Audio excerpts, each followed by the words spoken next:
Ողջույն, հարգելի ռադիոլսողներ, հանրային ռադիոյի ուղիղ եթերում հաջողության նոտան է, այսօր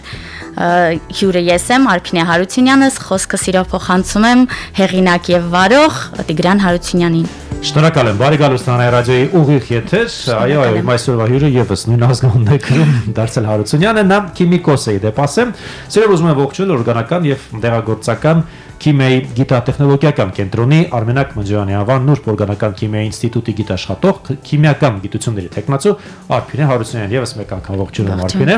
Համավարակային այս օրերը ինչպես եք անցկացնում, իհարկե հիմա թույլատրել է բնականաբար, այ անցած ամիսները ինչ դրական օգուտ տվեցին ձեզ, հեռավար տարբերակով եք աշխատում, թե տանն եք։ Չէ, քանի որ գիտատեխնիկական գործունեություն է, մենք աշխատել ենք, բացի ապրիլ ամիսը, մնացած բոլոր ընթացքը աշխատել ենք, ավելի արդյունավետ կասեի, որովհետև կոնկրետացած էինք ուսանողների հոսք չկար եւ գրանտների, չգիտեմ, նոր գաղափարների, նոր մտքերի հնարավորություն ունենք։ Խոսքով աշխատանքը երբեք չի կանգնել ձեզ։ Երբեք չի կանգնել։ Իսկ թե ինչպես որոշեցիք ընկերանալ առհասարակ քիմիայի հետ եւ ինչպես կապեցիք ձեր կյանքը այդ ասպարեզի հետ, փորձենք հասկանալ։ Նախ ասեմ, որ իմ հյուրը սովորել է Սյունիքի մարզի Կապանի թիվ 1 միջնակարգ դպրոցում, Սյունեցի եք, հպարտությամբ եմ, կապանցի եմ, հպարտությամբ ասում եմ։ Ինչպես շատ ու շատ իմ այսպես գիտական ասպարեզի հյուրեր եւս գերազանցիկ եք, էլ բարձր առաջադիմությամբ սովորել, այո։ Եվ ինչպիսին է դպրոցական տարիները, ակտիվ եք, ինչ գիտեմ, որ մասնակցել եք տարբեր սպարտակիադաների, ոչ միայն սպարտակիադաներ, այլ թատերական ներկայացումներ, նկարչություն, ձեռագործություն, այս ամենը ինչպես եք փորձում համատեղել։ Կարելի ասել ծնողներս երբեք չեն սահմանափակել եւ մեզ ընձեռնել են հնարավորություն բոլոր տեղերում միշտ գտնվելու։ Ես էլ ակտիվ եմ եղել եւ բոլոր տեղերում եղել եմ ուսուցիչներ։ Ինչպես եք հասցնում ծնողները ձերքից բռնած հա տանեն մի խմբակից մյուս խմբակը։ Ճիշտն ասած մենք պատերազմական ընթացքում ենք եղել, ես շատ հաճախ ցավով կարող եմ ասել, որ ծնողներիս չեմ տեսել կամ պատերազմի դաշտում են եղել, հայրս հիմնականում սահմանին է եղել։ Նշենք, որ զինվորականի ընտանիքից է իմ այսօրվա հյուրը, ահա։ Բայց եւ այնպես հետաքրքրել եմ մեծ եղբորս հետ, այո, գնացել եմ մեծ եղբորս հետ, ինքնուրույն ընկերների հետ կամ արդեն հարազատ բարեկամի երեխաների հետ։ Այդպես հիմնականում, քանի որ դա ծավալվել է երկրորդ, երրորդ դասարանից հետո, խնդիր չի եղել Կապանում տեղաշարժը։ Ես այսպես ակնկալում եմ, որ պետք է որ ընտրեիք նաեւ մշակութային ուղին։ Դպրոցն ավարտելուց հետո, բայց մշակութային կամ գոնե մաթեմատիկա ինձ ճանաչող բոլոր մարդիկ գիտեին, որ կամնա պետք է լինի, նաև հաշվի առնելը, որ ազգականից մեկը նաև ասեմ, որ երգել եք դպրոցի փոքրիկ երգչախմբում, նվագել եք Կապանի մշակույթի պալատում գործող համույթի կազմում, որպես կանոնահարույ, իդեպ գործիքը կա հիմա։ Գործիքս չկա, ես դպրոցական տարիներից հետո երբեք չեմ նվագել, անգամ մոտ չեմ գնացել գործիքին, գրեթե չեմ երգել, դա էլ ասեմ, բայց շատ սիրել եմ ու դա մշտական, մեր տան մշտական եւ բոլոր տեղերում որտեղ գտնում ենք իմ պարտադիր պայմաններից էր, երևի գերհոգնեցի, այլևս չկա այդ ամեն ինչը, բայց շատ կարևորում եմ երաժշտությունը, այնպես որ իմ կյանքում մեծ դեր է ունեցել։ Նաեւ երազում եք ունենալ բույսերի աշխարհը։ Այո, ես փոքրուց, քանի որ ծնողներս երկուսն էլ առաջի մասնագիտությամբ գյուղատնտես են, ես շատ կապված եմ բույսերին, ինձ ինչ հիշում եմ միշտ ունեցել եմ տնային բույսեր, այգում փոքրիկ հատված, որ միայն ինձ է պատկանել եւ այո, ես այս ամեն մեջ փորձում եմ կապ գտնել քիմիայի հետ, բայց ոչ մի կապ չկա կապ առաջին հայացքից, բայց հաշվի առնելով, որ քիմիան կա ամենտեղ եւ ամենուր եւ շատ կարեւոր է այդ բոլոր ուսումնասիրությունների փուլում հասկանալ յուրաքանչյուր առարկայի կարևորությունը, կենցաղում քիմիայի կարևորությունը, մարդու օրգանիզմում քիմիայի կարևորությունը, այսինքն ամենուր քիմիան իրականում բոլոր տեղերում կա, որովհետև որ հիշում եմ, ես կենսաբանության առաջի դասի ժամանակ ինձ հետաքրքիր էր հենց կոնկրետ քլորոֆիլի մասնիկի հետ կատարվողը ու process-ը, հետագա տարիներում էլ ամեն անգամ ինչ որ պահ միգուցե ֆիքսում եմ, բայց հիմնականում կապ հենց սկզբից չի եղել։ Լավ, իսկ ծնողները դեպի որ ասպարեզ էին ուղղորդում ձեզ այդ դպրոցն ավարտելուց հետո։ Ծնողները ավելի շատ իմ մանկական, հա, երազանքին, այսպես ասած, բժիշկ դառնալուն, կամ ուսուցիչ, այսպես կարելի ասել բժիշկ, որպես բժիշկ չէ, հետո եկավ մի պահ, որ չէ, գոնե բուժքույր լինենք, մեզ մոտ լինես, Կապանում լինես, մեր կողքին լինես, միշտ շեշտում եմ կապանը շատ սիրում եմ, ապրում ու շնչում եմ կապանով, բայց այդպես ստացվեց, որ ճիշտը ուսանելն էր Երևանում եւ ընտրության պահին ընտրությունս էլ կանգնեց, այսպես ասած, մենակ իմ մտքով։ Զարմացան ծնողները Մայրբուհի քիմիայի ֆակուլտետի քիմիայի բաժինը ընտրելուց։ Այո։ Սկզբում չողջունվեց, նաև մի տեսակ այդ անդադար քննարկվում էր, որ դա շատ վատ է, որ դա պետք չէ։ Հետո եկավ այն պահը, որ դու հանգիստ եղիր, միևնույն է, ընդունվել ես, անվճար ես, կսովորես, բայց հաջորդ տարի մի քանի սեմեստր հետո կփոխենք, տեղափոխենք, անդադար այդ խոսակցությունները կար եւ իրականում ես էլ հոգեպես տրամադրված էի, որ այդտեղ չեմ լինի։ Եվ առաջի 2 տարում շատ դեպքեր եղան, որ ես կարելի ասել մտածում էի կամ գնում եմ մաթեմատիկայի ֆակուլտետ, կամ գնում եմ բժշկական։ Հստակ այսպես ես այդ 2 տեղերում ավելի շատ էի դասի լինում, քան մեզ մոտ։ Արփինը ինչը պահեց ձեզ, որ որոշեցիք շարունակել քիմիայի գծով։ Ճիշտ դասախոսներից դասավանդման ճիշտ մոտեցումից կային դասախոսներ, որոնց ճիշտը ցավով պիտի ասեմ, որ առաջի մասնագետներից շատերը Հայաստանում չեն հիմա ու զուտ խնդիրներից ելնելով կամ գումարային հարցերից ելնելով, բայց ունենք դասախոս, որ մանկավարժության մեթոդիկա դասավանդելուց հենց քիմիայի այնպիսի օրինակներ էր բերում, որ ես հասկանում եմ ինչու մենք դպրոցում չենք սիրում քիմիա ու հիմնականում չեն սիրում քիմիա։ Ցավոք պիտի ասեմ, որ այդպես է ու ես բացառություն չեմ եղել։ Ֆիզիկայի ուսուցիչ սովորեցնում էր, որ ֆիզիկան սեր է, կենսաբանության ուսուցիչը, որ կենսաբանությունը ամեն ինչ է, ու ես շատ մեծ սիրով եմ հիշում իրենց։ Մաթեմատիկան միշտ իմացել եմ, որ դա առարկաների առարկան է, կարևոր է, ամեն ինչով եմ կարևորել, բայց քիմիայի դեպքում անգամ քիմիայի ուսուցիչը մեզ ուղղորդում էր քիմիա ուղղությունը չընտրել։ Եվ այդ ժամանակ մտածում էի, որ միգուցե պատահականություն չէր, միգուցե իրոք արժեր այդտեղ մնալ։ Իսկ հետո արդեն երբ առնչություն ունեցանք օրգանական քիմիայի հետ, արդեն ավելի խոր քիմիական process-ների հետ, արդեն փորձարարական դաշտ մտանք, ավելի հետաքրքրեց, ավելի շատ սկսեցի հասկանալ ինչու հենց քիմիա, ինչու է պետք քիմիան։ Ամեն վարքյան մենք շփվում, առնչվում ենք դրա հետ, բայց մոտեցումը ճիշտ չէր։ Իսկ դա երրորդ կուրսից երբ հասկացաք, որ այ վերջո։ Այո, երրորդ կուրսից ու հենց այդ ժամանակ էլ ընտրեցի ոչ թե տեխնոլոգիական քիմիան, համալսարանական իրավունք ընձեռում է, այլ հենց քիմիայի մանկավարժությունը։ Կարևորեցի դա, ընտրեցի քիմիան ու հենց քիմիայի մանկավարժությունը։ Սկիզբը մեզ մոտ այդպես դրվեց, բայց 4-րդ կուրսի վերջում որոշեցի, որ չէ, ամեն դեպքում օրգանիկանը մի քիչ ավելի խոր է, ավելի գեղեցիկ քիմիա է, ավելի հետաքրքիր քիմիա է։ Տեսեք, ցանկացած դիմորդ որոշակի այսպես սպասումներով, երազանքներով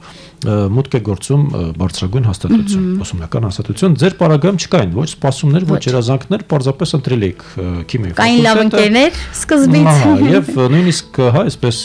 տարակուսանք կար առաջին երկրորդ կուրսերում, որ գուցե կփոխեմ, ծնողները եւս այդ հույսով էին, բայց եկավ մի պահ արդեն կեսից երրորդ կուրսից հետո երբ հասկացաք, որ այն ի վերջո ձերն է, այդ ծնողները ինչպես արձագանքեցին։ Մայրս նորմալ, շատ հանգիստ, որովհետև ժամանակին ինքն էլ նման ընտրության առաջ կանգնել էր բժիշկ դառնալ թե գյուղատնտեսի ու ծնողները բժիշկ դառնալ ունենք ու ինքը միևնույն է մնացել էր գյուղատնտես, դրա համար շատ հանգիստ, իսկ հայրս անդադար բացատրում էր ինչ խնդիրներ կա, ինչքան վատ կողմեր կա, եւ հետո նաև ուղղություն էր տալիս, եթե քիմիա, ապա ռազմարդյունաբերական գոնե, որովհետև այդ տարիներին նաև այդ խումբ էր հավաքվում ու նման հնարավորություն կար, հետո թղթեր, չգիտեմ, CV ուղարկելուց որևէ տվյալ չկա, բայց ընտրեցին, նաև հնարավորություն ունեի այդ ուղղությամբ շարունակելու, բայց էլի չընտրեցի, էլի մնացի քիմիայում, հենց Երևանի պետական համալսարանի քիմիա բաժնում։ Արփինե, խոսենք նաև ուսանողական տարիներից համալսարանում տեղյակ եք ունեցել եք ակտիվ ուսանողական կյանք, ներգրաված եք եղել ուսանողական գիտական խորհրդում եւ դա փաստորեն շատ արագ ժամանակահատվածում դարձակ ընդունելի նաեւ խորհրդի կողմից, այն դեպքում երբ սկզբից գուցեև այդքան էլ հակված չէիք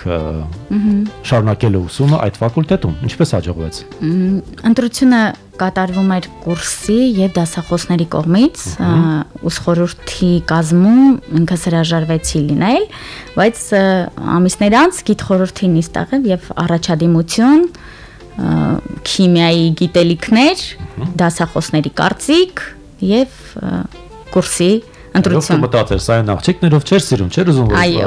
որ մաթեմատիկայի դասախոսը ասում էր, ես քեզ դուրս թողնեմ ընդունեմ մաթեմատիկայի ֆակուլտետում։ Այո, բայց դարձան։ Նաև կամավորական սկզբունքով տարբեր միջոցառումներ եք մասնակցել, առողջապահական, նաև, այո, մարզերի զարգացման ծրագրերի վերահսկողության, այսպես վերահսկողության եք մասնակցել, բավականին բուրն են եղել ուսանողական տարիները։ Այո, սոցիոլոգիայի եւ փիլիսոփայության դասախոսներով սկսվեց, նրանք ընդգրկեցին, տենց սկզբում սոցիալական հարցումներ էին, հետո պարզապես կամավորական այցեր, օգնություն, հետո քիմիայի փոքրիկ փորձերի կազմակերպումներ մարզերում, հետո առողջապահականը արդեն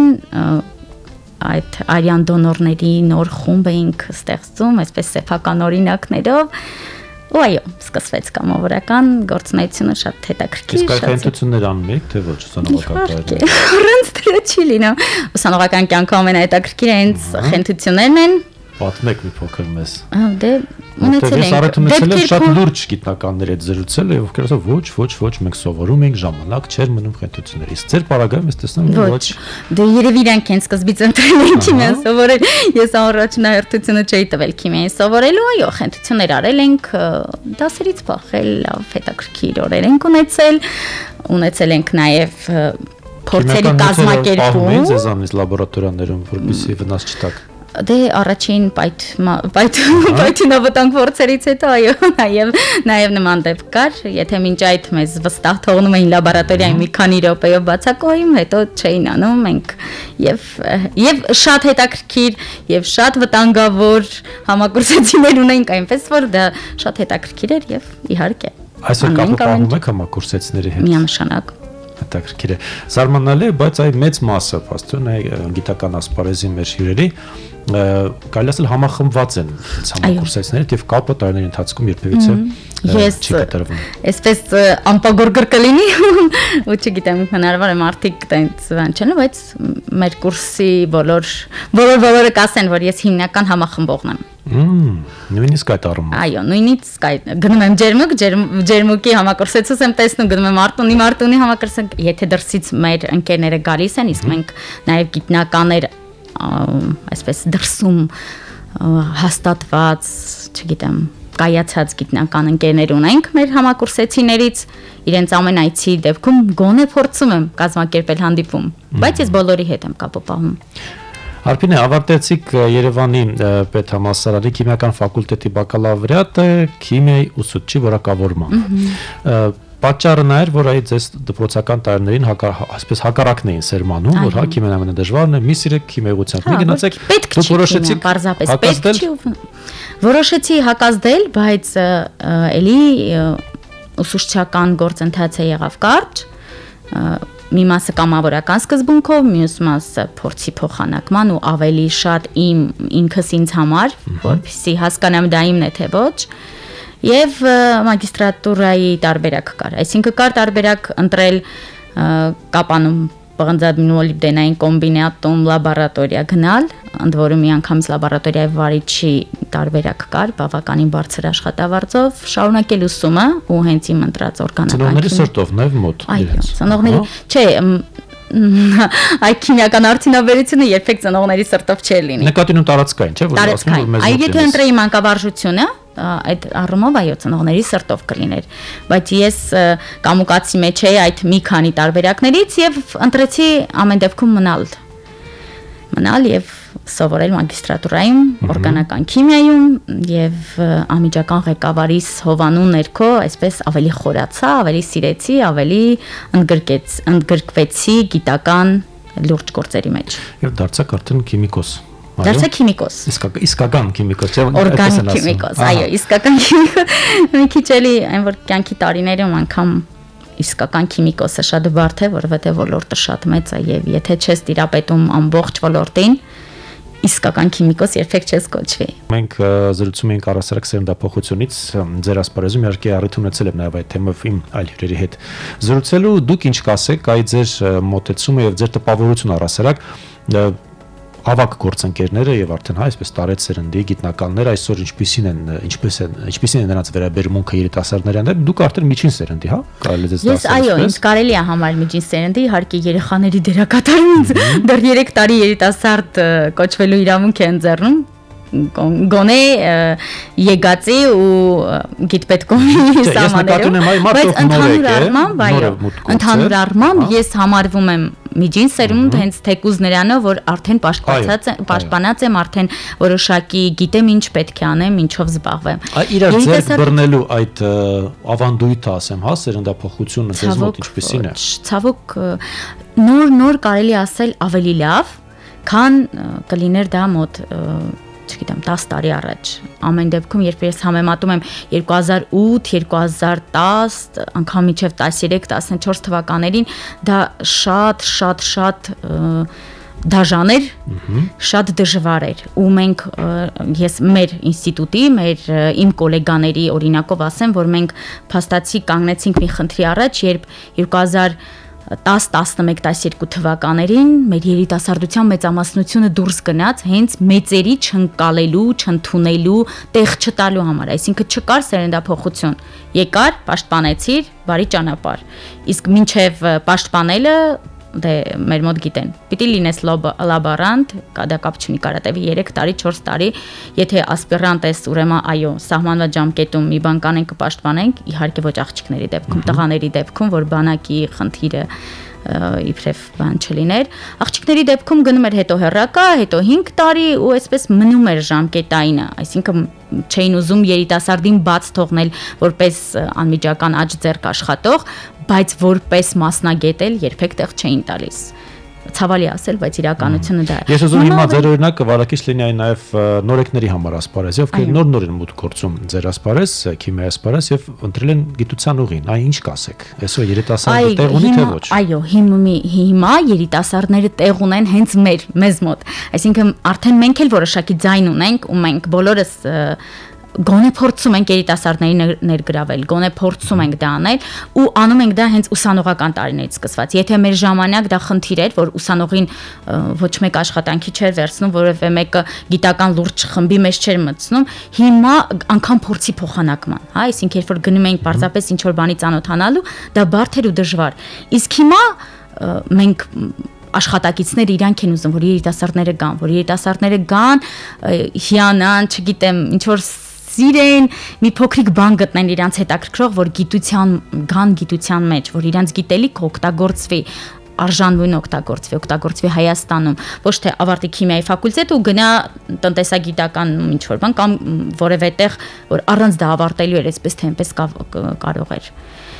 Ասպարեզը ինչով է գրավում այսօր երիտասարդին։ Ասպարեզը գրավում է, որովհետև մենք աշխատանքը չփոխի եւ այլ ուղի չընտրի։ Ասեմ, նախկինում չկար գրանտների տարբերակները։ Հիմա գիտպետկոմը բավականին մեծ տարբերակներ է տալիս, եթե գիտնական են։ Իսկ առհասարակ քիմիկի դեպքում, հա, ներեցեք ասեմ նաև, որ եւ ակադեմիական մակարդակով, եւ համալսարանների, եւ դրսի, այսինքն այդ բոլոր առումներով համագործակցությունները կան, ֆինանսը արդեն հիմա խնդիր չէ, եթե նախկինում գիտության մեջ մարդը միայն նվիրյալ էր, հիմա մարդը գիտի, որ կարող է գոնե ինքը իր գրպանի գումարը աշխատել։ Ես միշտ ծիծաղով եմ հիշում ու բոլորի մոտ այսպես ընդունված էր, երբ որ իմ պաշտպանելու տարիներն էր ու բոլորը ասում էին, դե շատ լավ է, երկուսս էլ աշխատում ենք, մենք նորաստեղծ ընտանիք է, ամուսինս ասում էր, այո, ես որ չաշխատեմ, Արփինեն աշխատանքի չի կարող գնալ։ Այսինքն ծիծաղելի է, բայց դա իրականություն էր, որովհետև ես անմիջական կախված էի իր աշխատելուց, իմ ամեն։ Իսկ այսօր դա այդ խնդիրը չկա։ Մարդիկ կարող են եւ իրենց ապահովել եւ անգամ հաղորդակցման ուղիներ կան այսօր, արտերկրի հետ կապը բաց է։ Այն ժամանակ էլ կար, բայց այն ժամանակվան բավականին լուրջ էր։ Արժանանում այս կամ այն ուղևորությունը։ Կամ պետք է դու սեփական ուժերով բավականին փուլեր անցնեիր, կամ լինեիր որևէ ձև կապված ոլորտին, այսինքն ազգականերով, ընտանիքով, կամ չգիտեմ, այսինքն բացառություններ լինում էր, կարողա 4 տարվա կտրվածքով մի հոգին տենց բացառություններ ես օրինակ նման հնարավորություն ընձեռնել է ինձ Գերմանիա գնալու, տենց վերջի պայն որոշեցի, որ չեմ գնում, բայց դա ընտրություն էր, այսինքն այն ով գնաց հետո իմ փոխարեն կամ չգիտեմ հաջորդ տարին գնաց իմ փոխարեն ինքը բավականին մեծ առաջ ընթաց ունեցավ, որովհետև այնտեղից ստացած։ Ես ասում եմ ձեզ եւ իսկապես շատ ուրախ եմ եւ ուզում եմ միասին ողջևորենք նոր սերնդին նրանց, ովքեր ուզում են ընտրել այս ասպարեզը կամ գուցե արդեն մուտք են գործել ձեր ասպարեզ, թող ընդլայնվի համայնքը, գիտական համայնքը եւ հատկապես երիտասարդներով թող այն համալրվի։ Մենք ունենք անգամ խնդիր ոչ թե միայն գիտական, գոնե քիմիա, գոնե հասկանան, գիտակցեն, որ մենք ունենք արդյունաբերություն, մենք ունենք դեղագործություն, մենք ունենք բնագավառներ, որ Հայաստանի համար կենսունակ են եւ տեսեք այդ տեղեկատվության պակաս կա, ես լսում եմ ձեզ եւ հասկանում եմ, որ ինչու քիչ առաջ հարցրեցի, ասեմ մենք խոսենք իրականում ինչ է իրենց ներկայացնում իսկական քիմիան, այ բնական է քիմիան ամենուր է մեր կենցաղում, բայց չգիտես ինչու գիտնականները, ձեր ասպարեզում գործանողները այդքան էլ չեն շտապում այդ մասին բարձրաձայնել, խոսել, պատմել, ներկայացնել իրենց աշխատանքները։ Հիմա էլի ասեմ, որ երիտասարդների շնորհիվ ավելի շատ է դա, բայց ցավոք ոչ քիմիկների, այսինքն ֆիզիկներն ու կենսաբանները մի տեսակ միշտ ակտիվ են եղել այդ առումով ու ավելի արդյունավետ է աշխատանքը։ Քիմիկները միշտ ավելի пассив են։ Չնայած տեսեք, եթե գիտական փորձերին գնանք, տեսանելի գիտական փորձեր եւ աշխարհում եւ հենց Հայաստանում ձմերուկի տարբերակը նայենք, մյուս տենց սիրուն զուտ քիմիական փորձեր են, տարական քիմիական փորձեր ու շատ հետաքրքիր։ Բայց ասում են քիմիկոստեր ինչով են զբաղված մեր երկրում, ինչ են անում։ Այ միայն ասում են, որ մեզ փող տվեք, ֆինանսավորեք եւ վերջ։ Եթե միայն այդպես լիներ, մենք ոչինչ չէինք ունենա։ Մենք ունենք դեղերի արտադրություն, ունենք հենց Հայաստանում արտադրված դեղորայք։ Եթե չլիներ մեր քիմիկները, մեր արդյունաբերությունը, զուտ ընդերքային նկատի ունեմ, կկանգներ։ Մի օրում կկանգներ պարզապես։ Այսինքն ոլորտային եւ քիմիայի բոլոր ճյուղերը բոլոր տեղերում կան։ Գյուղատնտեսության մեջ կա, մենք ունենք բավականին լուրջ, այսինքն գյուղինստիտուտը ինքնին ունի առանձին կառույց, բայց նաև ունենք տարբեր ինստիտուտներում հատվածային մասեր, որոնք հենց զբաղվում են կոնկրետ բույսերի աճով, կոնկրետ բուսականության ծաղկումով կամ չգիտեմ, սերմի արդյունավետությամբ, միջատների դեմ պայքարով, այսինքն ամենուր ունենք բոլորը պրակտիկ բաներ են, բոլորը պրակտիկ բաներ են, նաև անվտանգության տեսանկյունից առանց քիմիկոսի որևէ անվտանգություն հնարավոր չի ապահովում։ Մենք ամեն օր բնական գազի հետ գործ ունենք, մենք ամեն օր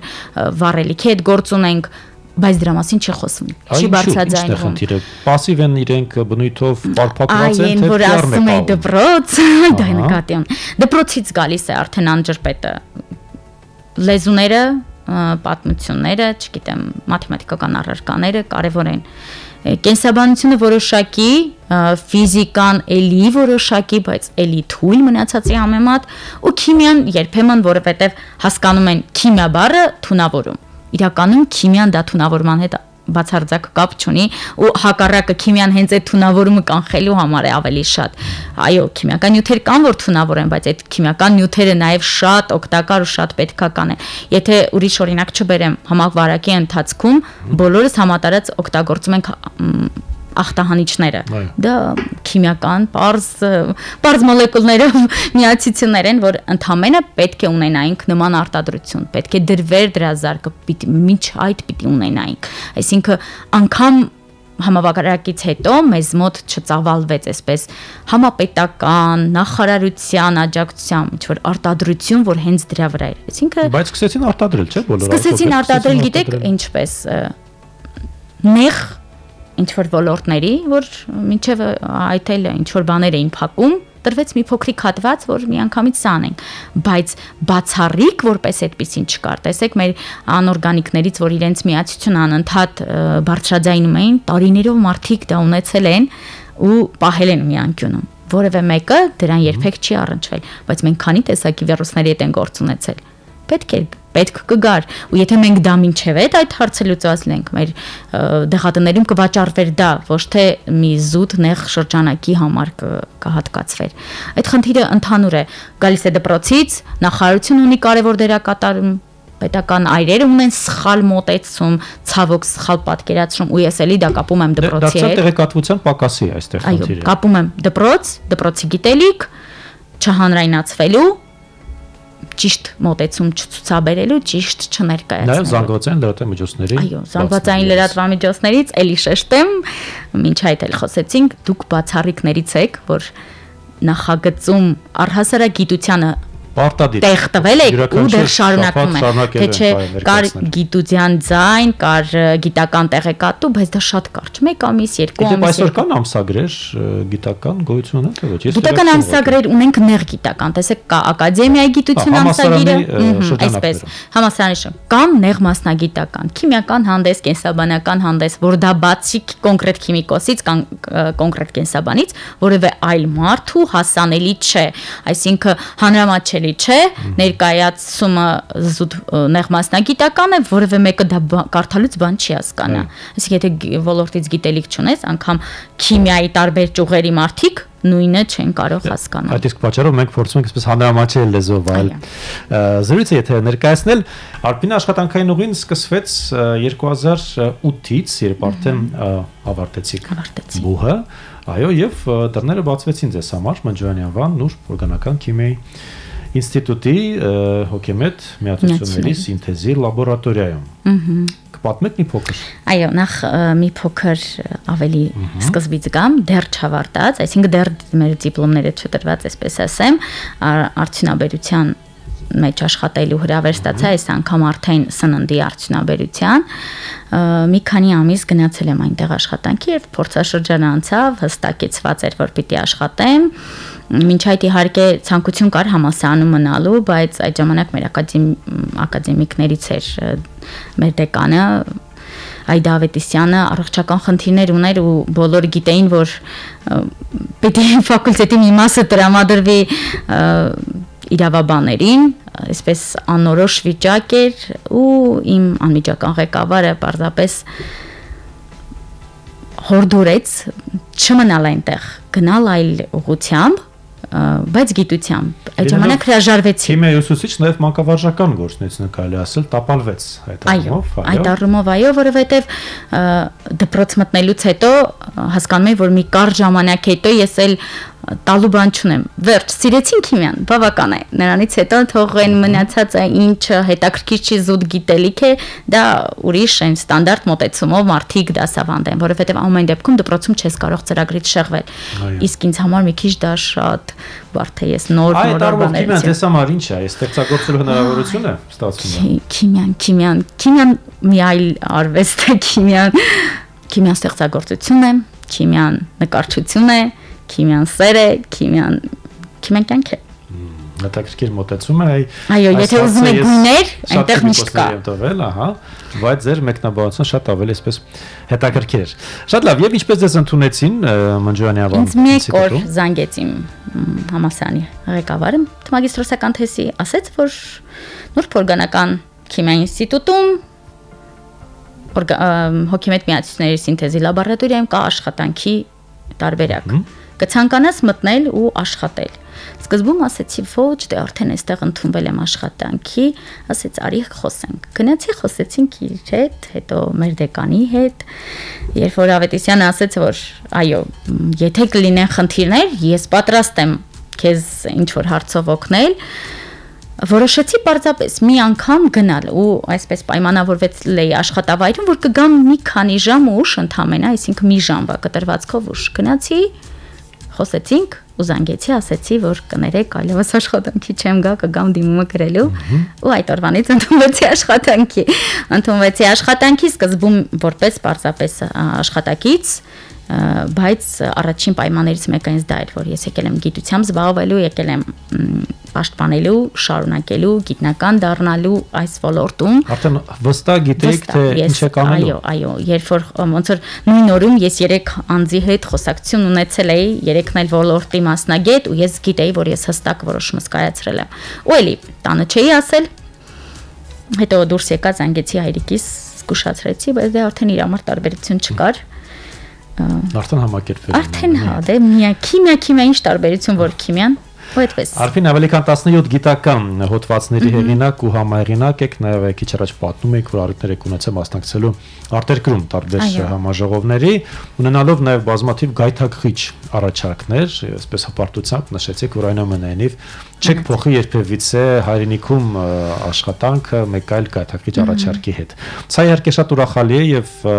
անձնական իմ շփումներից նաև այս սերունդը գիտնականների երիտասարդները հիմնականում հակված են այս տարբերակին։ Այո։ Դա նաև մի քիչ հայրենասիրություն կարելի ասել, բայց ավելի շատ այդ ներքին զգացողությունը, երբ որ դու գիտես, որ դու տանն ես, որ դու անում ես քեզ համար, քո տան համար, քո հայրենիքի համար, այսինքն երբ մենք ստեղծում ենք ինչ որ նորություն կամ գիտական հետազոտությունը, ուզում ենք որ արդյունք ունենա, առաջին միտքը որ դա կիրառվի Հայաստանի համար, թե չէ եթե գիտնականը ուզեներ պարզապես աշխարհահռչակ դառնալ, ավելի շատ ու ավելի մեծ, ավելի լայն հնարավորություններ կան եվրոպական շատ պետություններում, մի քիչ առաջ ասեցի Շվեդիայում, Գերմանիայում, չգիտեմ, Լոնդոն օրինակ, այնպիսի առաջարկներ է անում, որ չգիտեմ, հետաքրքիր է, հետո ասելիքի եւ ուղեղների առումով մենք առաջատար ենք։ Այո, խելոք են հայերը։ Բոլոր ուղղություններում ես կասեի մենք բոլոր։ Ինչն է մեզ պակասում։ Զուտ տեխնիկական, ֆինանսական առումով։ Տեխնիկական, ֆինանսական Այո, չէ, անգամ տեխնիկական ու ֆինանսական չէ։ Տեսեք, անգամ սովետից ժառանգած տեխնիկան մենք ունակ ենք այս ժամանակի համար վերափոխելու աշխատեցնելու։ Դուք որ գաք մեզ մոտ, իսկ ես ձեզ հրավիրում եմ մեզ մոտ, կտեսնեք, որ մեզ մոտ կան սարքեր, որոնք ոչնչով չեն տարբերվում այս պահին գործող, հա, միջազգային մակարդակին համապատասխան նոր սարքավորումներին, մենք նույն արդյունքը ունենում ենք, բայց դրանք սովետական արտադրության են։ Դա մեր փոփոխումների արդյունքում, այո, վերափոխումների արդյունքում են ոլորտին տիրապետող մարդիկ գիտեն, որ դա վերափոխումների առումա, բայց ներկայացնելը, չգիտեմ, հանրայնացնելը, գովազդելը, ցավոք մենք դա լավ չունենք, չգիտեմ, չեն կարողանում մեզ ներկայացնենք, ցավոք։ Դե այդ հարցում կարծում եմ նաև իմ գործընկերները ասպես, հա, օգնության կգան եւ շատ ես կողմնակից եմ, որպեսզի հաճախ եթերից խոսվի մեր գիտության, հատկապես երիտասարդ գիտական պոտենցիալի մասին, ինչը իհարկե ոգևորիչ է նաև նորեկների համար։ Ես նաև տեսնում եմ, որ դուք շատ բան եք հասցրել անել ոչ միայն գիտական ասպարեզում, այլև անձնականում ունեք 3 զավակ, 2 դուստր, 1 որդի։ Ինչ չեք հասցրել անել այդ առումով, անմիջով կոչում ունեք գիտական, տեսեք, պետք է նշեմ, ես իզուր չշեշտեցի 2010-12 թվականներին, ես հենց այդ ժամանակ էլ որոշեցի, այսինքն երբ որ կար արտահոսք ուղեղների, երբ որ կար հիասթափություն բավականին մեծ, այսպես դուրս գնալ ու ես այո, մենք ամուսնացանք որոշումով, որ գնում ենք Հայաստանից։ Հստակ որոշումով։ Եղել է այդպեսի փաստորեն ժամանակ։ Հստակ որոշումով, որ մենք Հայաստանից գնում ենք, ընդ որում դա 1-2 ամսվա։ Ամուսինս միջազգային սպորտի վարպետ է, ինքն իր ոլորտով, ես իմ, բայց մենք դրսում եւ ունեինք հրավերներ, ամենակարևորը ասեմ, որ ունեինք բավականին գայթակղիչ հրավերներ։ Չգիտեմ, ամուսնական կյանքում նորից որոշեցինք, որ չէ, ճիշտ է Հայաստանում մնալն էր։ Ինքը իր խումբը, իր սաներին չկարողացավ այդ ժամանակ թողնել, ես էլ ամեն դեպքում այդ երազանքը, այդ գիտության մեջ մնալու ու Հայաստանում լինելու չկարողացա թողնել։ Ու մնացինք իմ գիտական ուղին ավելի փոքր է, քան ընտանիքանը, այսպես կարելի ասել, բայց այո, ես չեմ բողոքում, բավականին շատ բան կարողացել եմ հասնել անեմ, ցավոք պետք է ասեմ, որ մեծահասակների դեպքում այսպես լճացումով գնացող այդ տարիները ձգվում են երիտասարդների դեպքում երիտասարդը միանգամից ամեն ինչ է փորձում անել եւ մանավանդ այսօրվա երիտասարդները անսահման են վերջը ես ուզում եմ որպեսզի ձեր այս աշխատելու ցանկությունը վայրենասիրության այս կրակը երբևիցե չնվազի ուզում հաջողություններ մաղթել աշխատանքում եւ անձնականում խափան եթեր հիշեցնեմ ես զրուցում եի քիմիական գիտությունների տեխնացու Արփինե Հարությունյանի հետ ուղիղ եթերում հաջողության նոտաներ ձեզ հետ Տիգրան Հարությունյանն էր կհանդիպենք